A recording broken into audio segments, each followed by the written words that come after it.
जय ज्योती जय Savitri. 11 April 2026 Mahatma Phule यांची 200वी जयंती शुभारंभ होत आहे।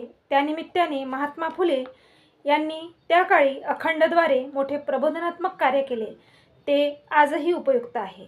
मी आरती अंकुश लोखंडे, माणिकवाडा, यवतमाळ आपणासमोर घेऊन येते महात्मा फुले यांचे अखंड। ऐका। स्त्री पुनर्विवाह करण्याची बंदी, स्त्री पुनर्विवाह करण्याची बंदी, अन्यायाची धुंदी ठांग नाही। खोट्या नोटा खते आर्याजी करती, लाच बहु खाती अन्यायाने। अन्य शूद्र लोका पुराणे सांगती, बंड करविती हितासाठी। अन्यायी ब्राह्मण बहु ठाई होती, दुःख सर्वा देती ज्योती म्हणे। याचा अर्थ सांगते, समाजाने स्त्रीच्या पुनर्विवाहावर घातलेली बंदी हा मोठा अन्याय आहे। हा अन्याय इतका वाढलेला आहे की त्याला काहीच मर्यादा उरलेल्या नाही।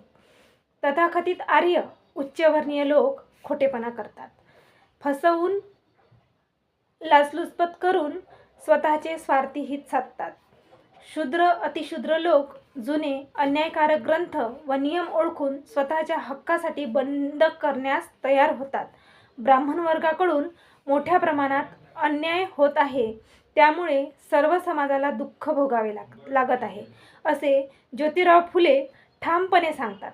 स्त्रीवर होणारा अन्याय, जातीय भेदभाव, भ्रष्टाचार, लाचलुचपत आणि धर्माच्या नावाखाली चालणारे शोषण यावर तीव्र शब्दात ज्योतिराव फुले टीका करतात।